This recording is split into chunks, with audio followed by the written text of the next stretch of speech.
So we have to read from verse 39. Yes.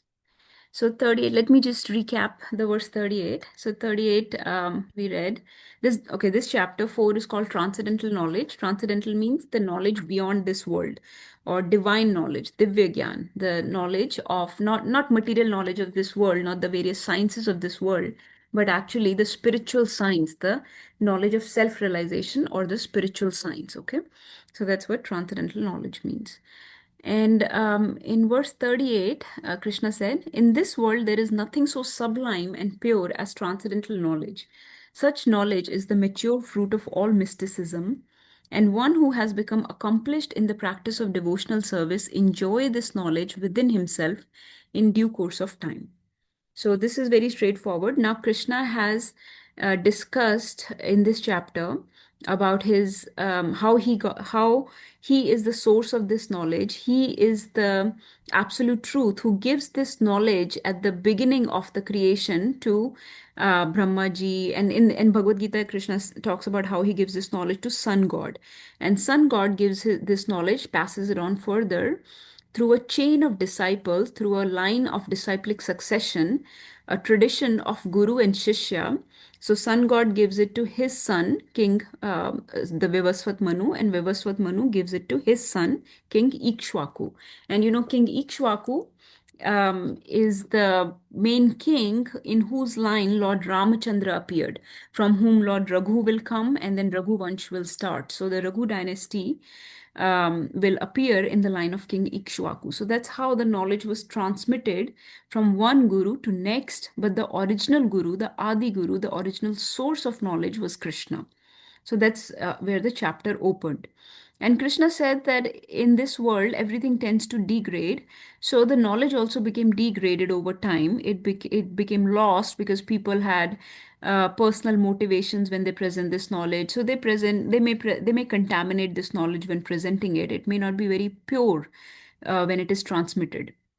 So things tend to become impure, right?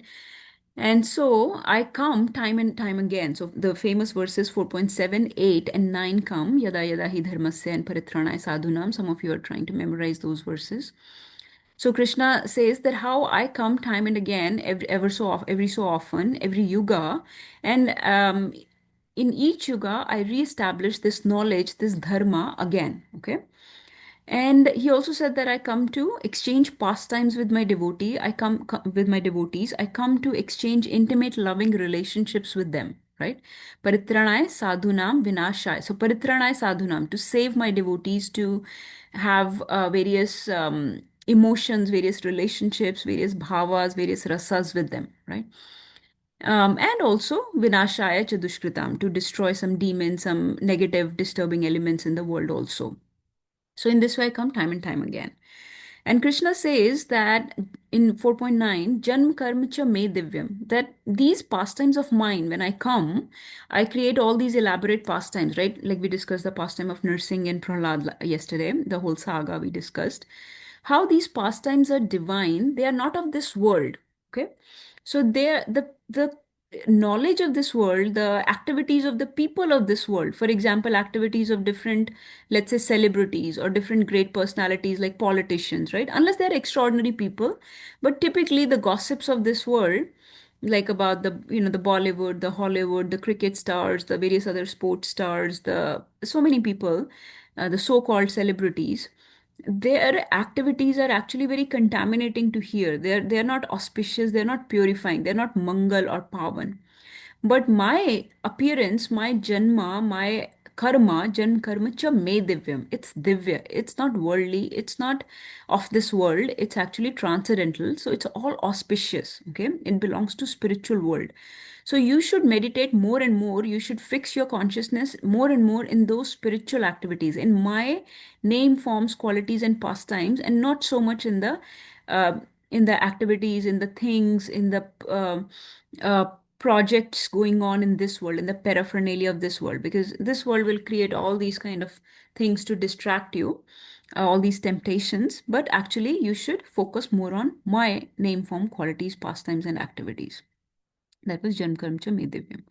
Then 4.11, Krishna said that to the extent you approach me, to the extent you absorb yourself in me, to the extent you wish to come towards me, to that extent I will reveal myself, to that extent I will reciprocate with you.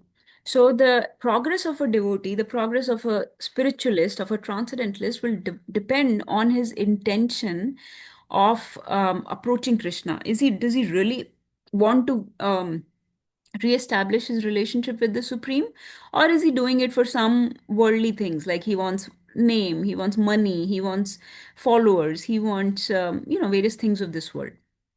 So then Krishna will not reveal himself the knowledge of Bhagavad Gita. Like we saw yesterday how Hiranyakashipu was so learned, how all these demons have been so learned, right? In our histories, like Kamsa was very learned, Ravan was very learned.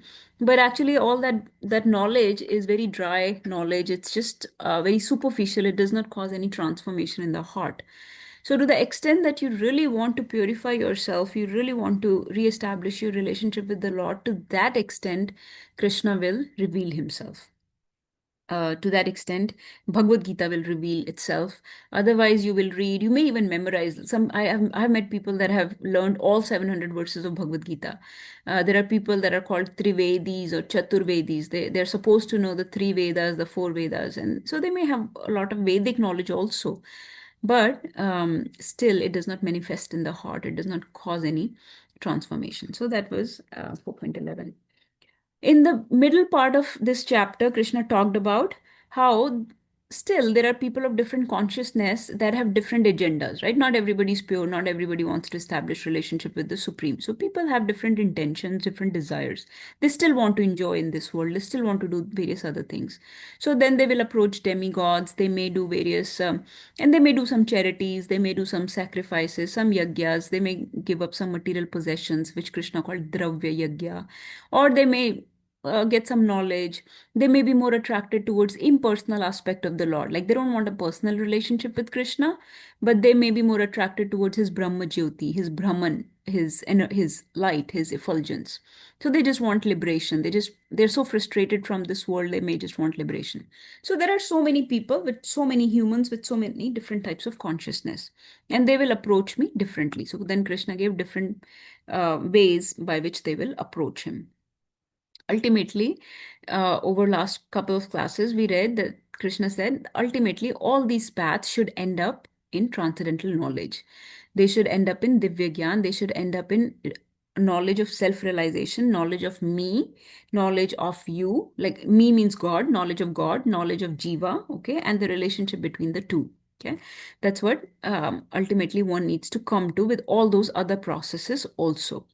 And the best person to reveal this knowledge to you would be a guru, would be somebody who already has a relationship with Krishna.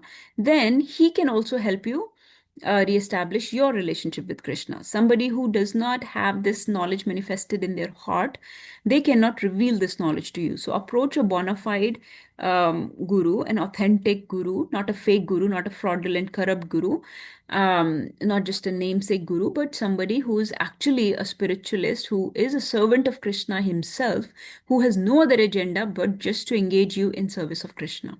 Approach such a guru, such a self-realized soul, and that person will reveal everything to you. So that was the last thing, 4.34.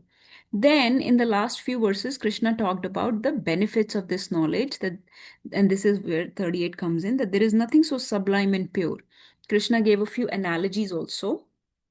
Give me just 1 second.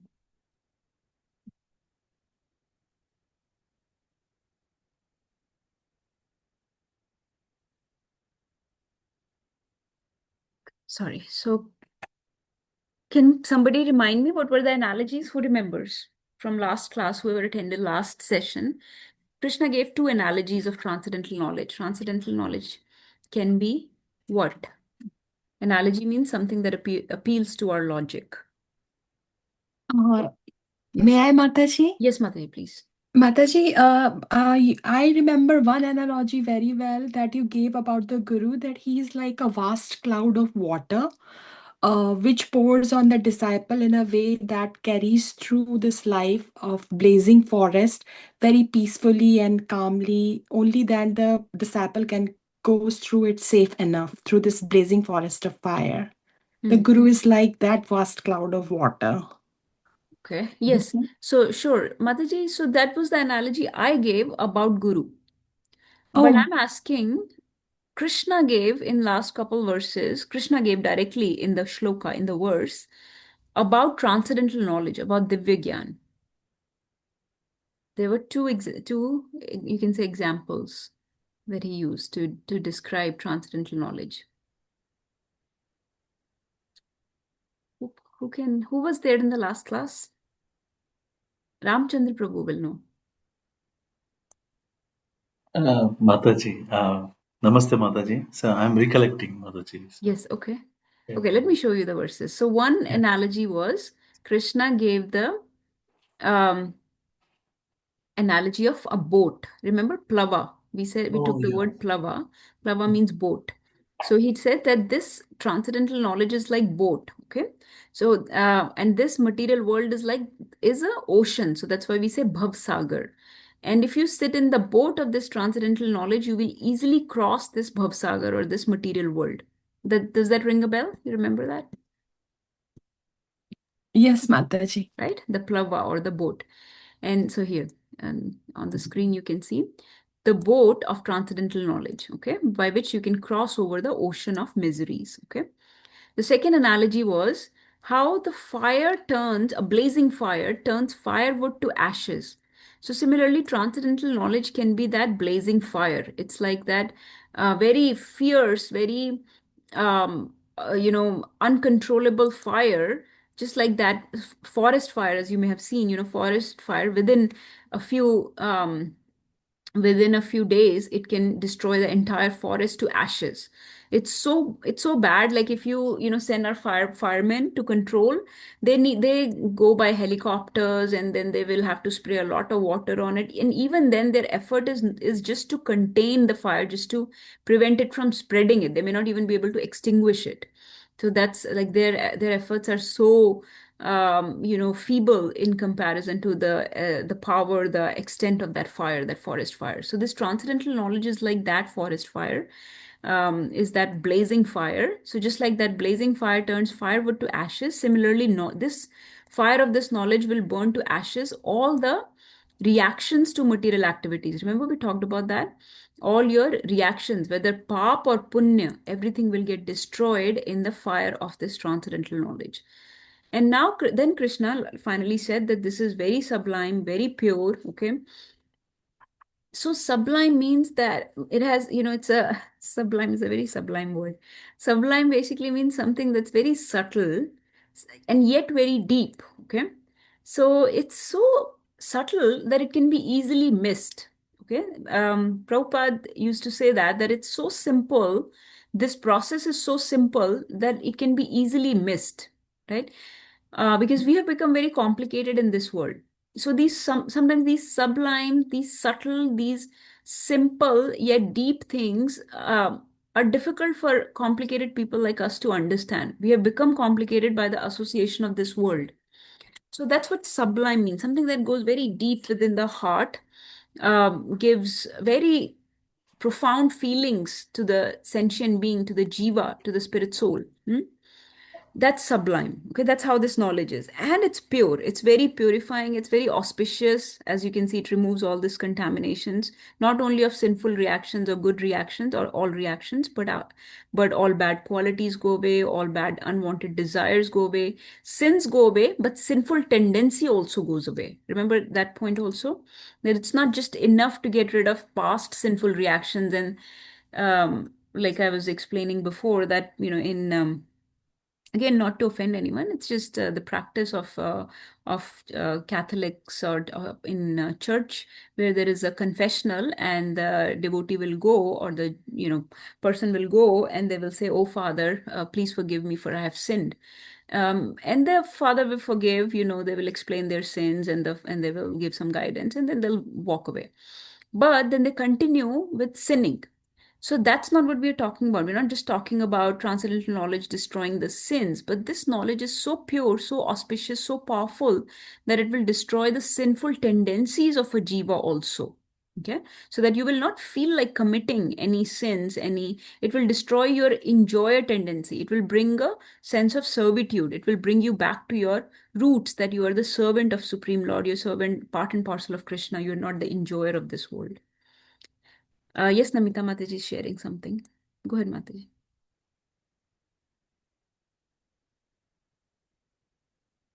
You wanted to share something? I saw your hand was raised.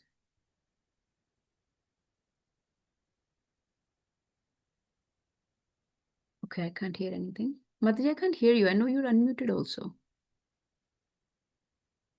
Yeah, yes, Mataji. Can others hear her? No, Mataji. Mataji, if you can type in the chat Mic is box or... But let's start the next verse today. So 39. Okay, so we understood. So now Krishna is giving us the importance of this knowledge. Okay. Let's start with 4.39. Please recite after me. Shraddhavan labhate jnanam. Shraddhavan labhate jnanam. Jnanam Tatpara samyatendriya. Tatpara Tatpara samyatendriya. Samyatendriya Jnanam labdva param shantim. Jnanam Labdva Param Shantim Achirenadhigacchati. Achirenadhigacchati. Can somebody read the translation? I can read, Mataji. Yes. A faithful man who is dedicated to transcendental knowledge and who subdue his senses is eligible to achieve such knowledge. And having achieved it, he quickly attained the supreme spiritual peace. Okay. Let me just show you the Sanskrit very quick. So there are three things mentioned here. Shraddhaval, so a person who has faith. Okay, Shraddhaval is a faithful person. Shraddhavan, basically. So Shraddhavan is a faithful person. Jnanam means knowledge. He will labhate jnana means he will achieve knowledge. Samyatendriya, also he has regulated or controlled senses. Okay. Jnanam labdva param. So param means the topmost, the uttam, the best knowledge. He will get this best knowledge, the topmost knowledge, and he will get shanti or peace within. Okay. Achirena, very quickly. Achirena is a very popular word in our scriptures again, because it means very quickly. So there are certain things that are very potent, that are very effective, very powerful, very quickly. They, like Bhagavatam says, tat shanat. Tat as soon as you come in contact with this knowledge, the transformation, the purification starts happening. Okay. So achirena, very quickly he will attain. Adi gachati means attain. He will receive, he will achieve shanti, the peace, and he will achieve the topmost knowledge. Okay. So there are three things here, three qualities of such a person who will get this knowledge and be situated in peace. Okay, what are the qualities of that person? He is Shraddhavan, he is faithful. Okay, he is Tatpara. Tatpara means he is very attached to it. Okay, like we say, you may have heard the word Narayana Para. Okay, or Narayana Parayana. Like Parayana words or para sometimes refers to being very attached to something. So Tat Para means being very attached to this knowledge, being very dedicated to this process, to this path, and with controlled senses. So these are the three qualities: a faithful person who's very dedicated and who has controlled senses. Okay, this is just the Sanskrit. So this person with these three qualities will then achieve the supreme transcendental knowledge, param, and he will find peace within. Okay, he will become peaceful. So things of this world will stop disturbing him. The external, the internal, various other bodily circumstances, right, that are generated by our mind or by other people outside. All these problems will stop disturbing him, distracting him. Can you read the purport also, Mataji? Yes, Mataji. Hare Krishna. Such knowledge in Krishna consciousness can be achieved by a faithful person who believes firmly in Krishna. One is called a faithful man who thinks that simply by acting in Krishna consciousness, he can attain the highest perfection. This faith is attained by discharge of devotional service and by chanting Hare Krishna, Krishna Krishna, Hare Ram, Ram Ram, Hare Hare, which cleanse one's heart of all material dirt. Over and above this, one should control the senses. A person who is faithful to Krishna and who controls the senses can easily attain perfection in the knowledge of Krishna consciousness without delay. Hare Krishna. Hare Krishna. So I think this, I'll have to pull up my whiteboard. Maybe we can read one more and then I can cover these together. So let's do one more.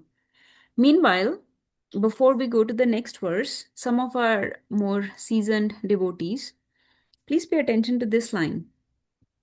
One is called a faithful man who thinks that simply by acting in Krishna consciousness, he can attain the highest perfection. Okay. Prabhupada has not quoted the verse. Which famous verse is this? One is called a faithful man who thinks that simply by acting in Krishna consciousness, he can attain the highest perfection. Please think about it. After the second verse, I'll ask again. So the point here is that people that have faith, okay, faith in this knowledge. First of all, remember that without faith, one will not be connected to this path much. So Adau Shraddha, if you remember, the first step of self-realization is Shraddha. One has to have some faith. And of course, the faith will mature over time as your intelligence matures, as your doubts go away, as your doubts will become clear. And as you start practicing, you get more and more association of devotees, you do services, you get mercy, you get blessings, and your faith will mature, right? But initially, one has to have certain faith. But ultimately, a properly faithful man would be one who knows that there is no other way in this world. Okay, everything will fail in this world. Okay, everything will fail, no matter what upay, what provisions you make for yourself, no matter what resources you create for yourself. When the time comes, everything else will fail, and only the spiritual credits, the spiritual activities will save you. Okay, the real you. When I say you, I mean jiva. I'm not talking about the body, because oftentimes people think saving means saving the body. So when we say you, I mean the jiva will only truly be saved by spiritual activities, and none of the things of this world can actually save you when the time comes, right? Remember Gajendra, nobody could save him. Remember Mother Draupadi, she had 5 husbands, she had all this family around her, and nobody could save her. Remember Prahlad. Well, Prahlad had nobody, but still he was not relying on anything but his internal meditation, his smarnam on Vishnu. So one should know that simply by acting in Krishna consciousness, this is the only way. Okay. Nagarjun Prabhu, what does Guru Maharaj say about that? What is his famous line? Everything will fail. What does he Hare say? Krishna. Yeah. When everything fails, And and it it will. will, Yes. chant Hare Krishna. Yeah. He says when everything fails, and it will, chant Hare Krishna. So remember that everything will fail. Okay, so there is it's not a matter of if it will fail. Everything of this world will fail. Okay, it's just a matter of when it fails for you. So till then, we have hopes in this world. We make our own arrangements, and it's okay to make your own arrangements, right? In short run, we can make arrangements. We should have our insurance policies, and we should rely on the administration, on the government, on the police, and on the doctors, and on the lawyers, and all these other resources, and our money and our home to save us. But it's just a matter of when it will fail you. And at the time of death, it will fail you for sure, if nothing else, if not during this life. So it's not a matter of if it fails you. This world will fail you. It's just a matter of when. So you can wait for that earthquake, that life quake to happen in your life to wake you up and develop faith in Krishna consciousness, or you can wake up in your good times and start chanting Hare Krishna before the bad times start, right? So सुख में सिमरन सब करें, दुख में करे न कोई, जो सुख में Opposite. सिमरन करे तो दुख काहे का होए. Opposite. No, दुख में सिमरन सब करें. दुख में सब करें. Did I Yes, say that's right. opposite? I I thought you didn't said realize. so. That's right. दुख में सिमरन सब करें, सुख में करे न कोई, जो सुख में सिमरन करे तो दुख काहे का होए. Yeah, that's what I meant. So that's what Krishna is. That's what Prabhupada is saying here. That chant Hare Krishna, because everything in this world is not worth having faith on. So one should have this faith that simply by acting in Krishna consciousness, one can attain highest perfection. We'll talk more about this, and please remember that I've asked about which verse Prabhupada is quoting here. But let's go to the next verse, and then these two verses we will dissect them more. We'll get the complete um, understanding of these two verses. Let's do the next one for now. Agyascha shraddadhanascha Agyascha shraddadhanascha Samshayatma vinashyati Samshayatma vinashyati Nayam loko asti na paro Nayam loko asti na paro Na sukham samshayatmana Na sukham samshayatmana. Okay, can somebody read this translation? Yes, May I read? 2-3 people spoke together, so May I read? yes, go ahead. Translation. But ignorant and faithless persons who doubt the revealed scriptures do not attain God consciousness. They fall down. For the doubting soul, there is happiness neither in this world nor in the next. Let me show the Sanskrit again very quick. So now Krishna is saying, so before Krishna said that if you are Shraddhavan, if you're dedicated, and if you have controlled senses, then you will get this knowledge, this supreme knowledge, and you will be situated in peace. Now he's saying the opposite. What happens to people that do not have faith? So he says, so look at this. Agya refers to Agyani. Agya means those who do not have knowledge. So fools. So this is not referring to knowledge, but this basically means a fool. A fool, ashraddha means that does not have shraddha, that does not have faith, without faith. Samshayatma has a lot of doubts, okay? Now we'll discuss about doubts, okay? Doubts are not bad, so Krishna is not saying it in that way. Of course, like even Arjun has doubts in the entire Bhagavad Gita. All he's doing is expressing doubts to Krishna. In entire Bhagavatam, all Parikshit Maharaj is doing is expressing doubts to Shukdev Goswami, or like we heard the doubts of Yudhishthir Maharaj to Narad Muni yesterday. Like that, all people that are on path of self-realization will definitely have doubts, and you should have doubts, and you should try to clarify them with the proper authorities. And as you keep clarifying them, your faith will actually improve and you will progress. So that's not the kind of doubts Krishna is talking about. This is a doubt.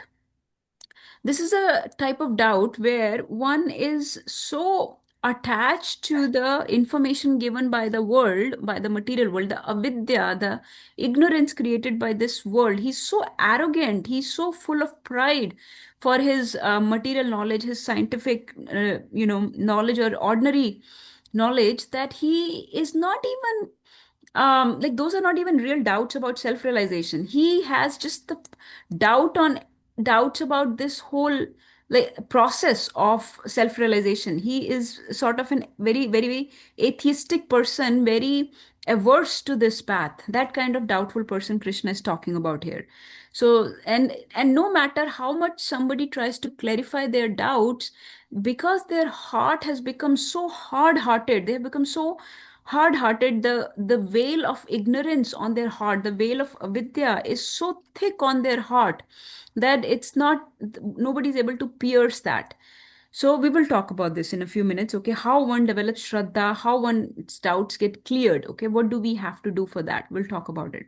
But Krishna is talking in general about these type of very stubborn sort of people that are not, that are not amenable to this spiritual instructions at all, okay?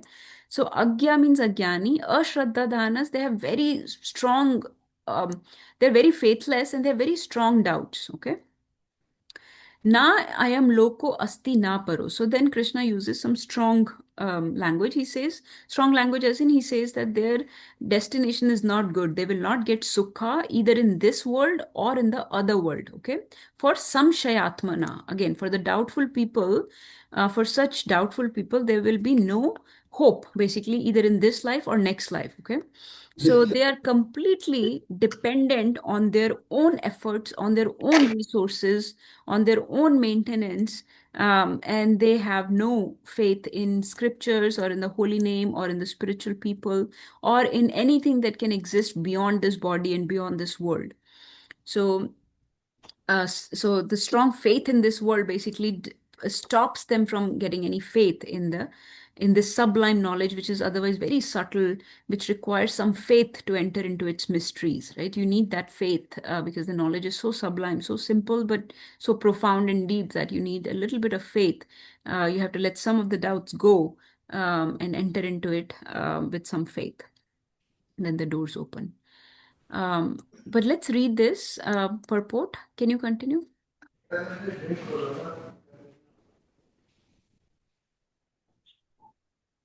Hare Krishna, who wants to read? Mataji. Yes. Hare Krishna. Out of many standard and authoritative revealed scriptures, the Bhagavad Gita is the best.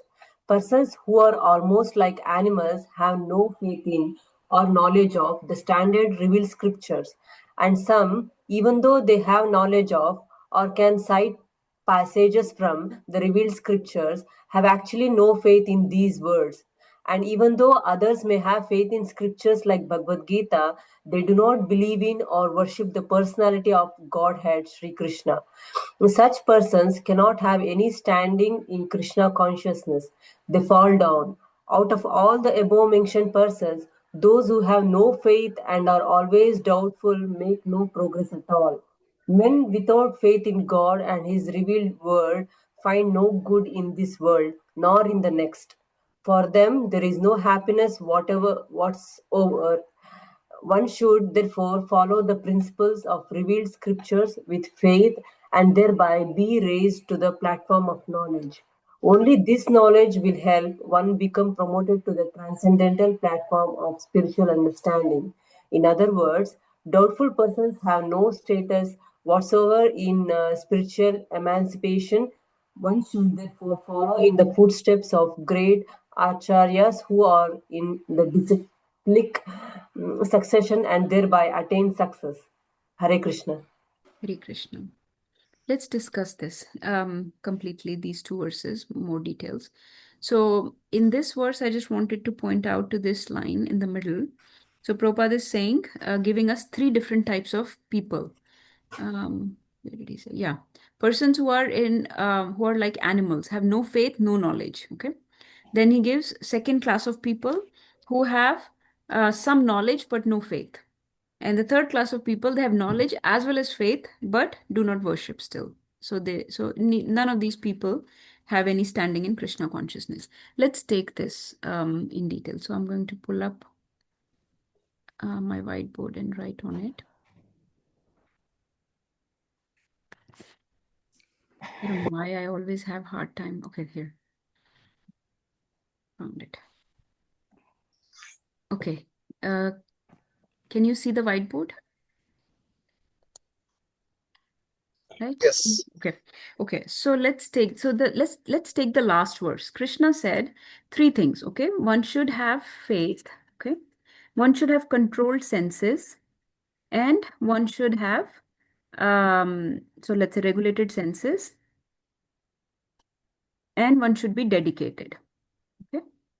I will just take these two for now. I will leave the faith aside for now. Faith is a very little bit difficult to understand. Let's just take these two things. Okay. Faith is something that evolves, okay, that matures over time, that will grow, will become deeper over time. So for this we have to give time, but all we need is just a little bit of faith to start coming, and then to let's say coming to our programs, to classes, to hear, to read, to just have some faith that this is the boat, this is the right thing, and I just need to stick with it for some time. It's like entering into a let's say professional college. Let's say I went to medical school.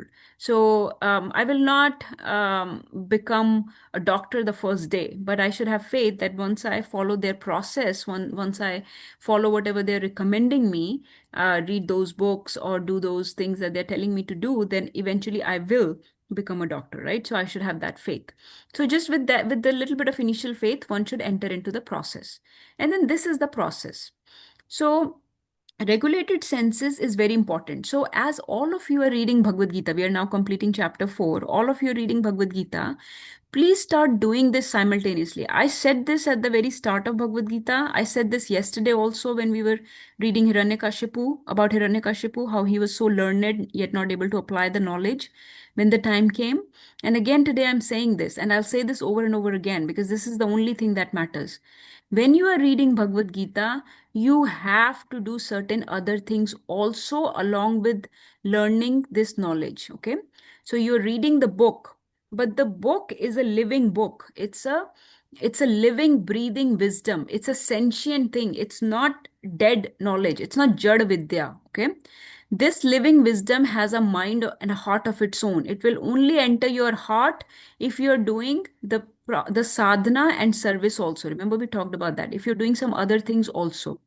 At the minimum, what other things we need to do, or at least start trying again, just trying, just taking some small baby steps, is to regulate your senses. Okay. Start following some do's and some don'ts. Okay. Just a little bit, whatever you can do.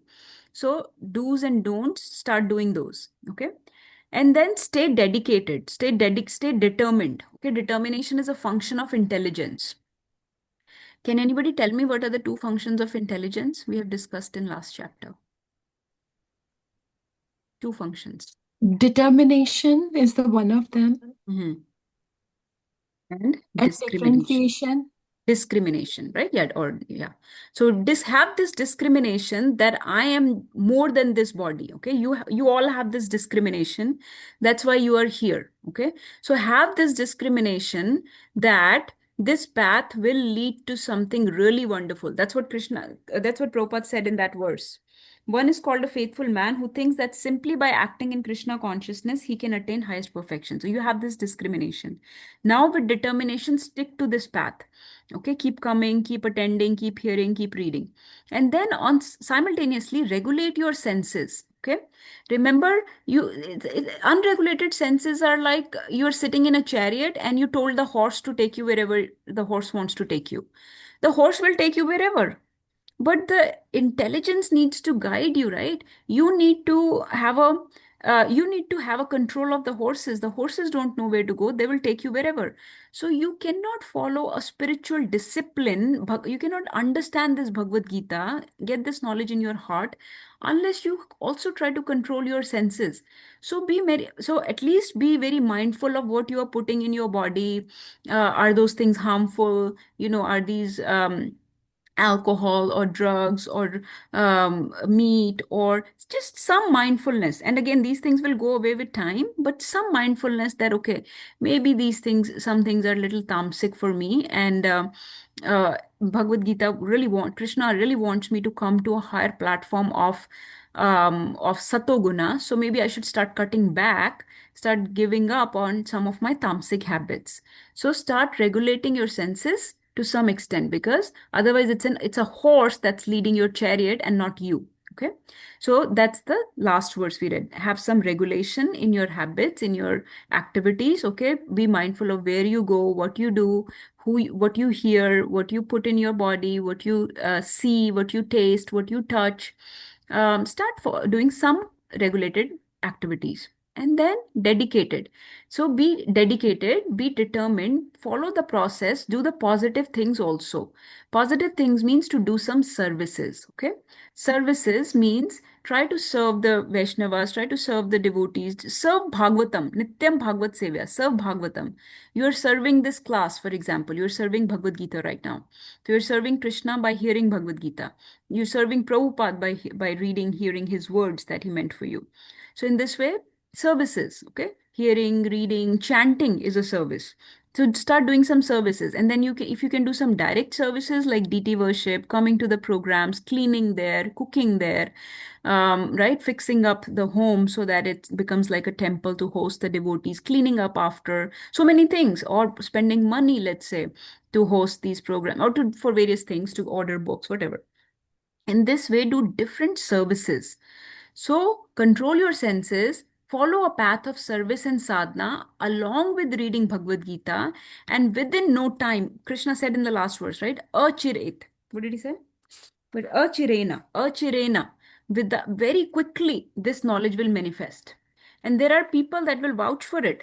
as soon as they start reading Bhagavad Gita, along with doing some services and some sadhana, some do's and don'ts, some basic things, right? Just more deliberately, more intentionally engaging with spiritual activities, spiritual people, the knowledge will manifest in the heart. It doesn't take very long, but it will be very difficult for it to enter if you're just reading it theoretically and not following this process dedicatedly and with regulated senses. That was last verse. This verse, number 40, Krishna said how ignorant people are not able to come to this knowledge. Okay, they will keep doubting the revealed scriptures and they do not attain God consciousness. Okay, so then in purport, Prabhupada gave us 3 classes of ignorant people. Let's look at these 3 types of ignorant people. Number 1, he said, there are people who have neither faith nor knowledge. Okay, so they are just completely, Prabhupada said, animal-like. Sorry, neither faith nor knowledge. Okay, so they have neither knowledge nor faith.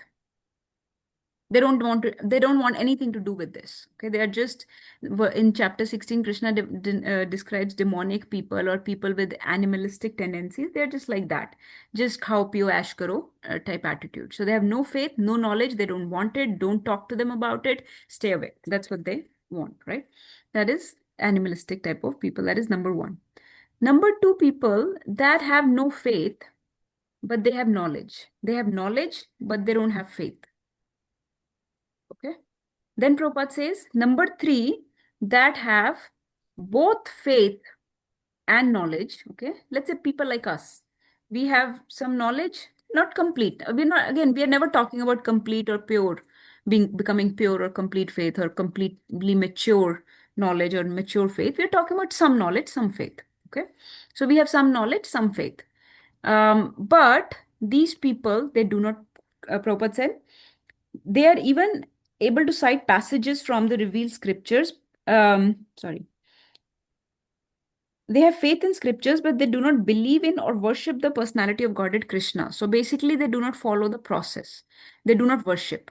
That worship that I was just talking about, the sadhana, the services, they do not do any of those things. Okay, they have faith. They know, yes, there is something more, and I understand Bhagavad Gita is saying this, but they don't do anything about it. So they maybe their determination is not there, their intelligence is not very strong. They're sort of lazy. They don't want to get out of their comfort zone because, yes, I have faith and I have knowledge, but I don't want to do anything about it. So they're happy in their comfort zone. A lot of devotees fall in these categories, especially the new devotees, because we don't want to follow a process. We want to stay with the status quo. We don't want to change our situation very much because it seems like the spiritual process may be hard, so I don't want to do this. So they don't engage in any process of worship. This we already talked about, very demonic, very animalistic. Let me ask you, some of you heard the class yesterday about Hiranyakashipu and Prahlad. Where do you think Hiranyakashipu fell in these 3 categories of people? Third category. Yes, In the third category, where he has a knowledge and he cite verses but does not follow No, hold on. the sadhana. This is the first category. This is the second category. This is third category. We said third category may be devotees who have faith and knowledge both, right? We have faith and knowledge, but we are not able to follow the process properly. We're not worshipping or doing seva or services and these things enough, right? Yes, So Hiranyakashipu is not a devotee. So which category? This is 1, 2, 3. Then second category. Second category. He had knowledge, right? Yes, Mataji. He was saying all this knowledge or no? Yes, Mataji. But did he have faith in it? No. No faith in it. That's why he went against Vishnu, because he wanted to destroy it. So his was only knowledge. His was the dry knowledge that is just that made him actually more arrogant, more conceited. So he was treating it as any science of this world. How the knowledge of this world makes us very proud, right? Because I know something. So if I know the physics or chemistry or the rocket science or the nuclear physics, thermodynamics, or I know all these laws and energies of this material world, medical science or electrical engineering, then people become very proud of their knowledge. So in this way, these people treat this knowledge just like something to show off, maybe to get some accolades or some followers or money or fan and fame and stuff like that, but not really having any faith. So the practice is out of question because there is no faith. So practice is out of question. So these are the three categories of people that Prabhupada is described in the purport. So those people, so Prabhupada is saying these people none of these people will make progress. Now the third category, which had some faith and which had some knowledge, right? Like us, devotees, they will make some progress. But if you add the process with it, if you add the worship with it, if you add the sadhana and the seva with it, okay, then your progress will become very quick. That's what I was saying, that then your progress. So let's say right now you will fall down, get up without worship, without sadhana, without process. You may sometimes take it, sometimes not take it. You are sometimes even fall down, go down like this. But if you follow a process, it will escalate. Okay. It will be the knowledge will manifest in the heart, the humility will come, the bad qualities will go away, the transformation will happen, Krishna will start revealing himself, there will be reciprocation, there will be more devotees coming in your life, more opportunities for service, so many things will happen. And the attachments for this world will start going away, the problems of this world will stop disturbing you, and you will see all these changes, all these realizations will happen in a very tangible way. It's not an abstract or obscure thought. It will happen very apparently to you. It will happen very tangibly. A proper change will happen in the life. So this is what this is saying. Okay. One last one thing. I was going to ask a question about it. Nobody answered my question about that verse. What verse was Prabhupada quoting in that line? Yes, Nagarjun Prabhu. Hare Krishna. I'm not sure if this is the one that you are alluding to, This is but it. Whatever you thought, that there is only one verse. I don't know. Yoginam api sarvesham? No, okay. So it's No, not from okay. Bhagavad Gita. No. Okay, as Oh, soon as I okay. Is say it it, you from will know that Bhagavatam? no, it's not from Bhagavatam. So what is the question again? So say again. This line Prabhupada has quoted is taken from a verse. Okay. One is called a faithful man who thinks that simply by acting in Krishna consciousness, he can attain the highest perfection. Simply by acting in Krishna consciousness. Krishna bhakti karle sarva karma krit hai. Oh, okay. So Remember? So So the I was whole thinking Yoginam api sarvesham madgatir antaratmana. but this is the exact verse. Okay, okay. So Thank you. Krishna says, Shraddha Shabde Vishwasa Kaile Sudrida Nishchay Krishna Bhakti Karle Sarva Karma Krita Hai. So it is said, Shraddha Shabde. So have that Shraddha, have that faith, have that Vishwas Kaile, have that Vishwas. Sudrida Nishchay, and have this determination to follow this process. Okay. Krishna, remember that this is the only thing that will save you. Krishna Bhakti Karle Sarva Karma Krit Hai. All the other things will happen automatically. Okay. All these things will automatically happen just by following this path. So don't worry about other things that are not happening. They will happen. Okay, we'll talk about Shraddha in a few minutes. Let's do 41 and 42 so that we can finish this chapter. Let's do 41. Yoga Sanyasta Karmanam. Yoga Yoga Sanyasta sannyasa karmanam Jnana Sanchinna Samshayam. jnana sanchinna samshayam Atmavantam na karmani. atmavantam na karmani Nibadnanti dhananjaya. nibadnanti dhananjaya. Can someone read this? Please read the whole thing. It's very short. Can I read, Mataji? Yes, Mata. Translation: one who acts in devotional service, renouncing the fruit of his actions, and whose doubts have been destroyed by transcendental knowledge, is situated factually in the self. Thus, he is not bound by the reactions of work, O conqueror of riches.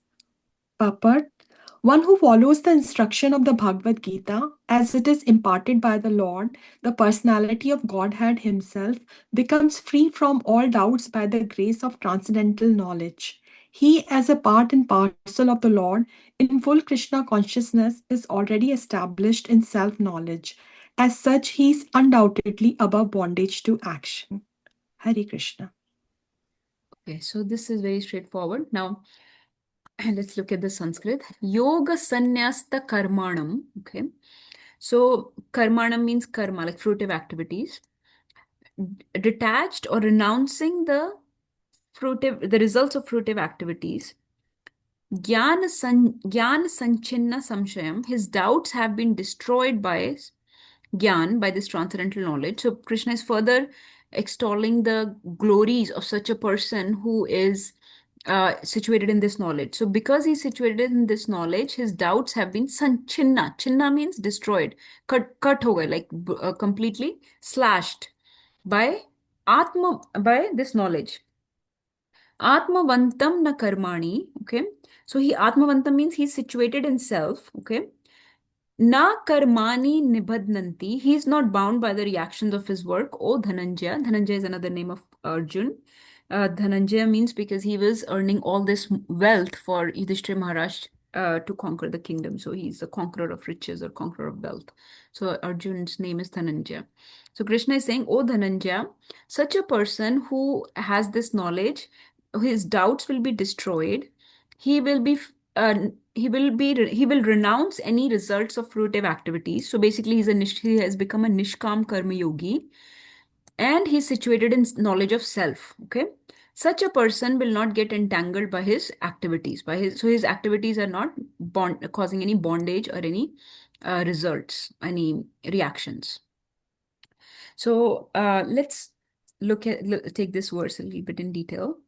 So here Krishna is saying yoga. Okay, yoga means exploring yoga basically means connection with the supreme. Okay, yoga means union. Yunjate, from yunjate word comes yoga. So yunjate means to unite or to union with what? With divine, with supreme, with your origin, with the Adi Purush. So that means yoga. And one can unite in yoga through various processes. Okay, so process is important. I keep coming back to process. It's not just armchair philosophy. It's not just lip philosophy. It's a practice of spiritual science that matters. So you have to become practitioner of the spiritual science. Okay, so for example, a medical student, I keep taking the example of medicine because that's what I'm most comfortable with. But a medical student will not be called a doctor because he's not practicing the medical science yet, right? So you have to become a practitioner simultaneously. This spiritual science can be practiced at the same time as you are learning it. Okay. So as you start learning this knowledge of Bhagavad Gita, start practicing in your life. Start looking at your life through the lens of Bhagavad Gita, through the eyes of Krishna. Okay. What would Krishna want me to do in this situation? In my life so far, in my 40 or 50 or 70 years of life, all these problems happened. What was I doing against Bhagavad Gita principles? Okay, or my dealings with certain people, why did they go sour? What did I do that was so? Introspect your life through the lens of Bhagavad Gita. Through this is called introspection, this is called contemplation, this is called meditation. This is the real process. So and then start doing services, sadhana, like we talked about. So yoga means this process where you start exploring your relationship with the supreme. So that's why Prabhupada, if you see, Prabhupada said, one who acts in devotional service. Devotional service is an action. Okay, that's why Prabhupada never says devotion. He says devotional service. This is very important about Prabhupada's book, that bhakti is not just prem. Bhakti is acting in prem, service in prem. Like I can just by my mouth, by my words, I can say, I love my child, but then I don't do anything to serve her.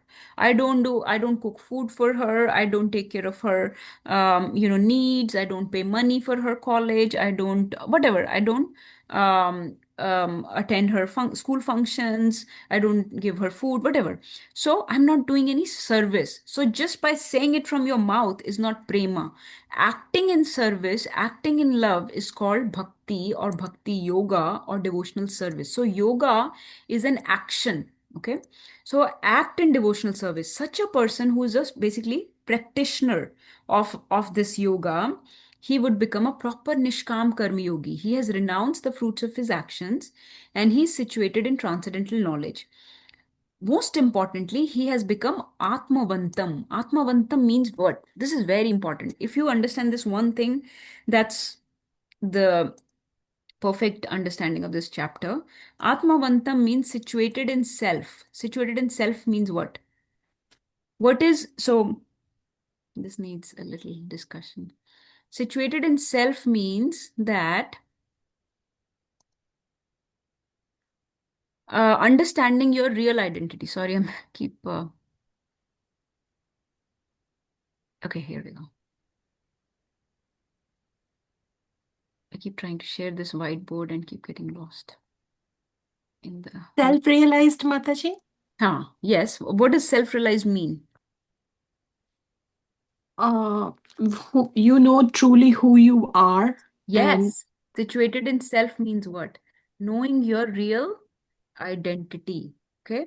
Understanding that I am part and parcel of Krishna. First of all, I'm not this body. So stop acting from bodily platform. I am the soul. I am a spirit spark, the spirit soul. I'm part and parcel of Krishna. I'm servant of Krishna. Okay. I'm not the enjoyer of this world. Okay. This is the real being situated in real self means. Okay.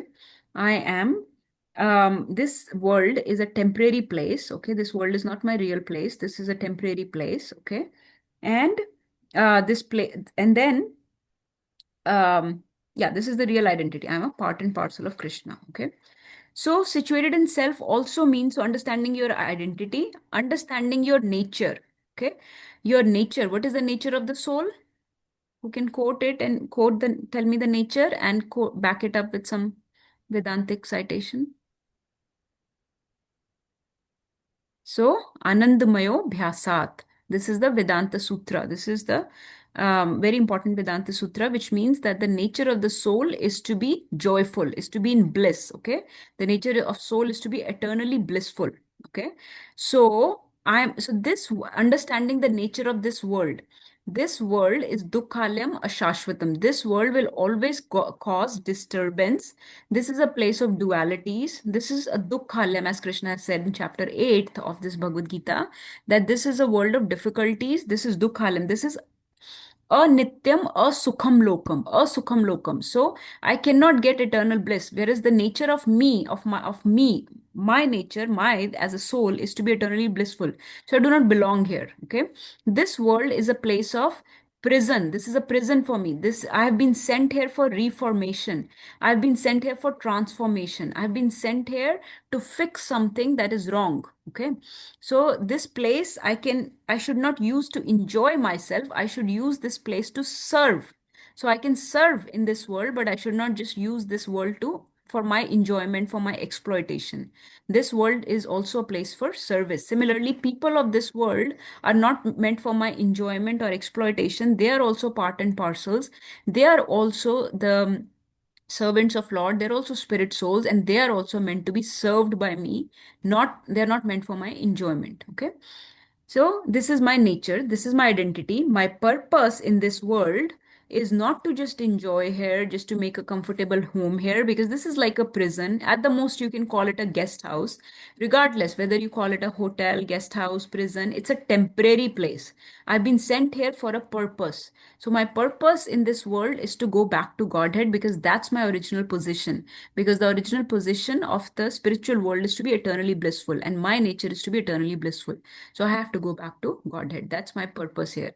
So what activities, what uh, things I can use to go back to Godhead, what activities will enable me to go back to Godhead, engage more and more with those activities, those people, those things, that process, those people. And then also being situated in self is the understanding of God.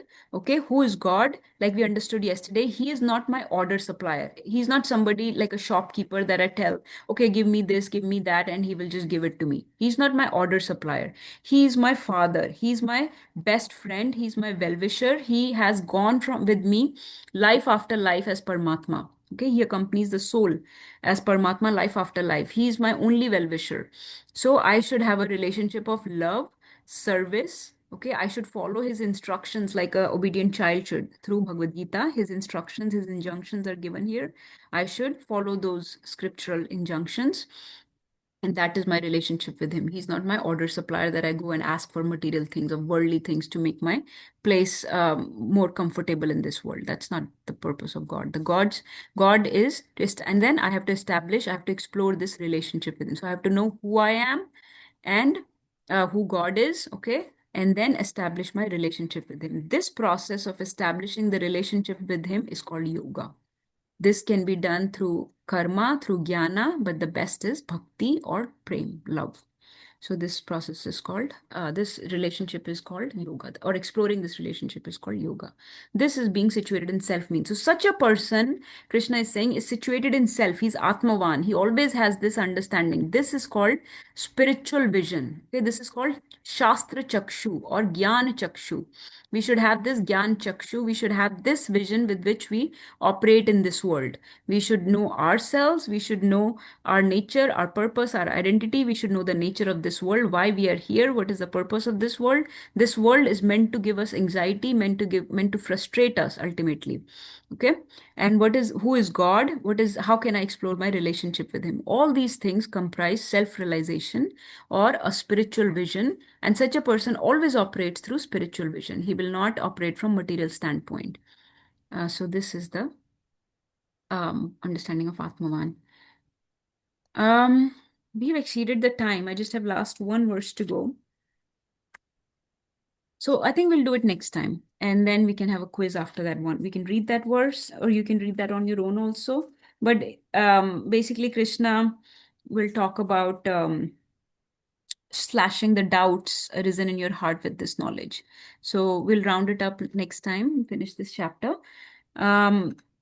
As far as doubts are concerned, since in that one verse, Krishna talked a lot about doubtful people who have a lot of doubts, this is the understanding about it. So there are doubts that will help you progress in spiritual path. Okay. First of all, have this faith that spiritual path is very important. This should be the center of our life. This is the primary goal, primary purpose of human life, of being in this world. So, and then other things that we do, the short-term things that we do, take care of our job, take care of other things that we do, they should feed our primary goal. Okay. Otherwise, you're missing the point of human body, human life. So feed that primary purpose through these short-term secondary purposes. So then whatever doubts come in your way while following the spiritual path, there are certain doubts that will help you progress. Okay. We should clarify those doubts with proper authorities, to a spiritual teacher, to spiritual master, whoever you think. You can approach them humbly and without challenging attitude, try to clear those doubts with the intention of spiritual advancement. Okay. Those clarifying those doubts, what Arjun is doing. So first of all, Arjun submitted humbly to Krishna, okay, accepting him as his teacher, and then humbly posing the doubts in front of him, right? So you see, he's posing the doubts, but they're not in challenging way, and they are with the hope of really achieving clarity. Okay, from confusion, he's trying to gain clarity. So if that's your motivation, then you clear those doubts with the hope of spiritual progress. But there are certain doubts that will still linger on, especially certain aspects of scriptures are inconceivable to us. For example, there are facts given in scriptures like there are planets in the world, in the cosmic manifestation. So there are so many confusion between the facts given by modern science and the facts given by scriptures. Then there are certain other aspects given in the scriptures which do not really reconcile with our modern thought process, right?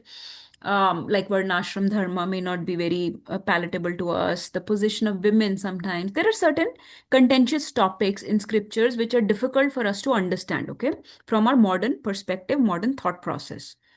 But please remember that those doubts, even though they linger on, keep them aside for now, because if you think about it in the big scheme of things, these type of doubts, these facts about, let's say, planets and things, how do they affect your spiritual progress? They're not affecting your spiritual advancement, right? So store them away, stash them away in a separate box, okay, and wait for Krishna to reveal themselves. And Krishna will unfold things for you in such a way that those doubts will also become clear in due course of time. But there is a famous saying in English, don't throw the baby out with the bathwater.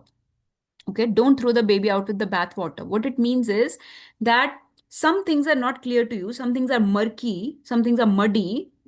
Okay, those are details. But the baby is what matters to you. So when you throw out the bathwater, don't throw the baby out with it. Don't throw the essence. The essence of scriptures is to connect you back to Godhead, back to Krishna, to reestablish your relationship with him. It's giving you a process, it's explaining, it's revealing Krishna's mysteries to you, his pastimes, his activities, his relationships with devotees, his numerous names, numerous forms, beautiful forms are being revealed. Focus on the essence. And these small things that are not very conceivable to us because of our modern understanding, the world that in which we live, we have a certain upbringing, certain experience, and these things are not tasteful to us. It's okay, put them aside for now. But some people get so hung up on those doubts, those factual details, that they give up the whole spiritual process because those doubts, those small doubts, are not clear to them. So वो इसको बोलते हैं पैर पे कुल्हाड़ी मारना. So don't do that, right? Don't throw out the main essence, the conclusion of the scriptures, the main process, the main reason for which the scriptures exist, for these secondary side peripheral things. Okay, that's what I wanted to say about doubt. About faith, I will just tell you one thing. Faith or Shraddha, many of you have asked this question in the past. Many times people have asked, I do not have enough faith. And we agree, none of us have enough faith. Our faith is maturing, in baby steps. Slowly it's growing. But faith or Shraddha comes from something called Bhakti Poshak Sukriti. Okay. For example, we came into this path because we got some sukriti in this world. उसको बोलते हैं अज्ञात sukriti. Like somebody engaged us in some services and unknowingly, unbeknownst to us, okay, we did something. मान लो हमने सड़क पे चलते हुए, we helped some devotee. Somebody was in difficulty, some devotee, or we praised them, we appreciated them, we appreciated their services. We bought a book, even though Bhagavad Gita or something, we didn't have any intention to read. Somebody gave us prasad and we accepted it. Somebody played some music, Hare Krishna Kirtan, some names of the Lord, Om Namo Bhagavate Vasudevaya, and we heard it. We had no intention of appreciating it. That is called Agyat Sukriti. Agyat Sukriti means without our knowledge, unbeknownst to us, there were things, spiritual things going on around us that we came in contact with, either by just by chance. Nothing is by chance in this world, but by devotees' arrangements or by Krishna's arrangement, we came in contact with something and we got some sukriti now. Sukriti means we got some spiritual credit now. Okay, even without any intention to do anything spiritual, we got spiritual credit. That is called Agyat Sukriti. Bhakti Poshak Sukriti means now that we have come on this path, because of that Agyat Sukriti, we got connected to devotees, we got connected to Bhagavad Gita knowledge. Now we collected enough spiritual credit that finally we came into this knowledge properly. Now nourish this bhakti, now acquire Bhakti Poshak Sukriti. Again, it goes back to the process. Process means nourish your bhakti, nourish this sukriti, nourish this spiritual credit or these welfare credits by actively putting into, जैसे आप अपने, like how you invest into your account, right? You make a savings account for yourself. Actively, every month, people will put away, let's say $500 in that account, right? That's my account, which will help me on a rainy day. So people start deliberately, very intentionally start putting money into that account. Similarly, start collecting Bhakti Poshak Sukriti, where you start doing some Vaishnav Sevas, some direct or indirect association with Krishna and with Krishna's, associates and his paraphernalia. Okay. So in this way, you get Bhakti Poshak Sukriti, which means which nourishes your bhakti, which nourishes your love, your faith for Krishna. So slowly the faith will improve. So make these deliberate efforts to go to temple, to programs, to pilgrimage, to hear Bhagavad Gita, to hear Bhagavatam, to read it on your own, to chant the names, even though you don't feel like doing any of this, but still do it just because I want to grow my account of faith. So faith is like an account in which you have to invest. And as you keep investing, your account will increase. So it's not something that will happen in a day. It's a lifetime worth of accumulation of faith. But you have to actively nourish that account. So we'll stop. Let's take some questions, realizations.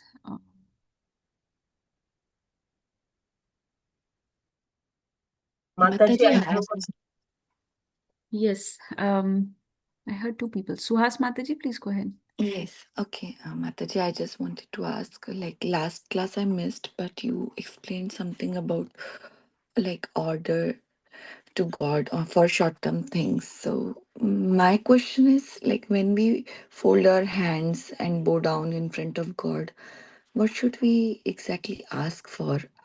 Means earlier I used to have lot of इच्छाएं, but अब इच्छा नहीं होती, but what should we ask actually so that we go further in the bhakti marg? Yeah. Mataji, the best example is to read the prayers from Srimad Bhagavatam, because those prayers are offered by pure devotees and you will see what they are asking for. For example, last year at Namita Mataji's house, actually, when she hosted Narsingh Chaturdashi, we read the prayers of Prahlad Maharaj. So once Narsingha appears, Prahlad offers him prayers. And see what he asked for. First, he asked for three things. Okay. First thing he asked for was service to his guru. Nursing Dev was offering him many things. He was offering him power. He was offering him a planet where he can rule. He was offering him unrivaled kingdom, long life, do many, many things, a lot of wealth. Prahlad said, "Why are you tempting me with all these materialistic things? I came into this path only because of the mercy of my spiritual master, Narad Muni. How can I give up the service of Narad Muni? So I just want to engage in the service of Narad Muni." He didn't even say your service. He said, "I just want to engage in the service of Narad Muni." That's the first thing he asked. Okay. So ask for service of devotees, ask for a guru in your life. Okay. Then he asked for, of course, for other people also you can ask. So he asked for Hiranyakashipu, because even though Hiranyakashipu had harassed him so much, he had caused, so much threat to Prahlad's life, and not threat, it was murder, attempted murder. But still, he asked for to forgive Hiranyakashipu, even though my father was so fallen. Please don't condemn him, because at this, the way Narsingadev was angry, he would have condemned him for life after life. But actually, he said, please grant him some, salvation, some liberation, and please show him mercy, some compassion. So in this way, he asked for, so you can ask for others also, okay, like he asked for Hiranyakashipu, because we need people, we need people around us to be comfortable, to be happy, to be joyful, to nourish our spiritual life so that all of us can progress together. So devotees do ask for each other. Third thing he asked for was compassion for all living entities. He said, "I feel very pained at seeing all these living entities just falling into the blind pit full of snakes. And they're just in this enjoying tendency, exploiting the world and trying to become my father. And my father has misled them. And they are also now just going after all this money and power and positions. So I feel really bad for them. I feel pained at this. So please show some compassion on them so they can also be delivered, also be liberated." So you can always ask for mercy. Okay, the best way to show mercy to other people is to give them Krishna consciousness. So you can also ask for empowerment to give Krishna consciousness to others. Okay, to show this path to others, also to bring your family members and other people who are not so amenable to come on this path. You can pray for them that please they may also come on this path. You can start with your family members. So you can ask for your family members, the whole world. You can say that ask for world things in world things situation in this world needs to be more comfortable so that people have time and space in their life to do spiritual activities, right? So make them enough intelligent enough and comfortable enough that they start following this path. And then ask for all the bad things in you to go away, all the bad qualities, bad desires, so many attachments, so many things you are attracted to. It slowly they may go away. So all these things are nourishing to your bhakti. Is that okay, Mataji? Yes. Okay. So many things Thank to ask. Yeah, that's what I was thinking, that I don't feel like asking anything. What should be the right way to ask now? What should I ask to him so that I get better every day?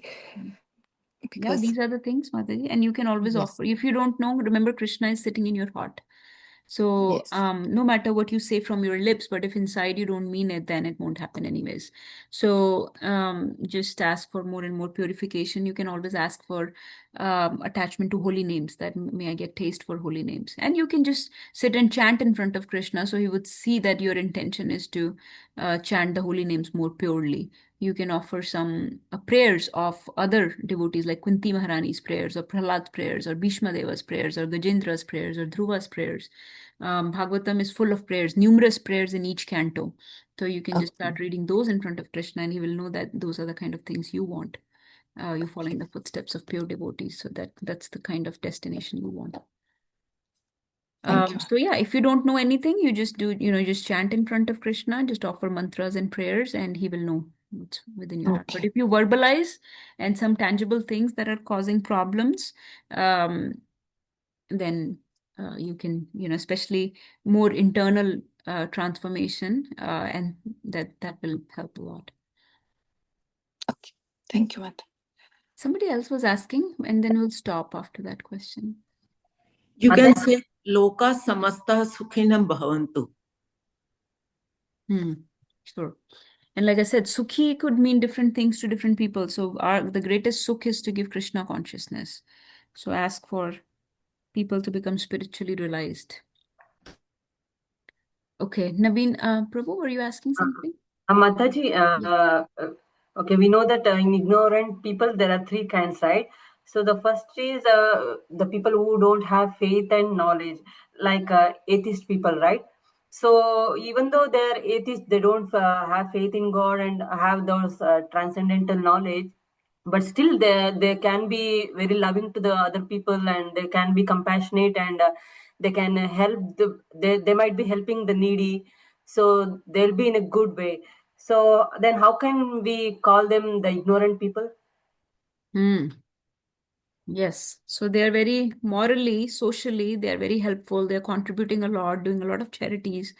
They are very they're known for their philanthropic activities. There have been so many, social workers, there are philanthropers, all these charity workers, right? They open schools, they give, they open all these orphanages and hospitals, and they are very much concerned with the bodily comforts of people. So how can we call them ignorant? So like we talked about this, Mataji, before, that the real gyan is actually the gyan about your real identity, your real purpose, like all these things that we just discussed, the nature of this world, the nature of jiva, the God, and the relationship with God. That's the real gyan, real vidya. Anything outside of that is a vidya or a gyan. Okay, so agyan means ignorant. So if somebody is just operating on bodily platform, is a jnani. For example, so the beautiful example is given by Prabhupada. Like, let's say there is a child lost in the festival, in a mela. Okay, you understand mela, like a big fair, Yes, Mataji. right? Like Kumbh Mela. A child is lost. Let's say somebody, person one, comes across him, and he says he saw this child. The child has been lost for last several days, so he has not eaten anything. He's crying badly. He fell down a few times, so he has scrapes over his body. His clothing is torn, right? His hair is all disheveled. He has some lice in his hair, so he's in a very bad shape. The person one comes and takes him to the doctor so that the scrapes can be fixed. Okay. He fixed his scrapes and things, put band-aids on him, dressing on him. Good. Then second person came along and he took him to give him a shower. The third person came along, he gave him new clothes. The fourth person came him who cleaned the lice from his hair. The fifth person came along, he gave him food. Okay. Sixth person came along, he wiped his tears. And then you came along. And you realized this is the son of Chaudhary Sahab or somebody. You said, oh, this is the son of Chaudhary Sahab. Huh? And you took him to Chaudhary Sahab. Which person helped the most? The last person. Yeah. So all you needed was to connect. Now everybody's helping. So they are very wise, worldly, they're very wise. because they are very smart. They're helping. They're helpful. We're not saying they're tamasic. So agyani doesn't mean tamasic.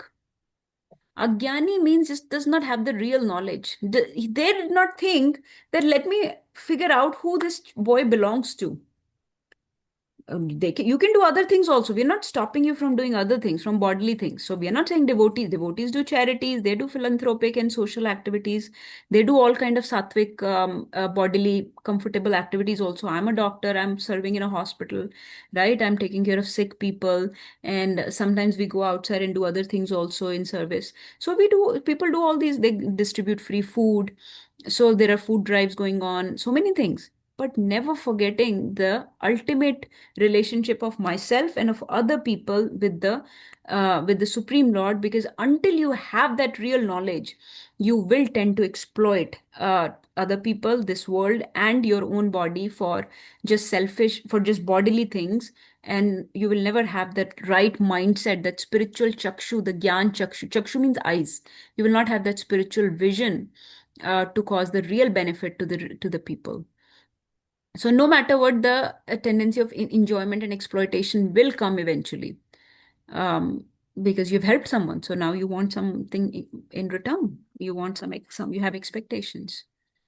So maybe that orphanage needs to glorify you, put a plaque in your name, or that hospital needs to make you, board member. You need to be on their board of trustees. So many things. It will come in because you don't understand the mood of service or real relationship with the Lord. So we are not saying they're tamasic. We are saying that they can be sattvic. They can be of different gunas: satoguna, tamoguna, rajoguna, mode of goodness, passion, ignorance. So they're good. They can be good, morally sound people. They have very good relationships. They know that we should please people, should not hurt. So ethically, morally, they're very sound. But still, until and unless you know the real relationship, the real identity and purpose of soul and other souls around you and this world and the God, you're still in avidya or ignorance. So the highest good, highest purpose will not be possible. Okay, thank you, Mataji. Okay, I think we should stop because we've exceeded the time a lot. Next time, if we'll finish that last verse and then we can take a lot of questions. And if time allows, we can have quiz. If not, we can revise the verses that we discussed. I'll stop the recording, and then if you're okay, we can just chat for a few minutes. Thank you so much for joining. Very, very grateful to each and every one of you. Vancha kalptarubhishcha kripa sindhuve vacha patitanam pavanebhyo vaishnavebhyo namo namah. Srimad Bhagavad Gita ki jai. Jagat Guru Srila Prabhupada ki jai. All glories to the assembled devotees. All glories to Guru and Gauranga.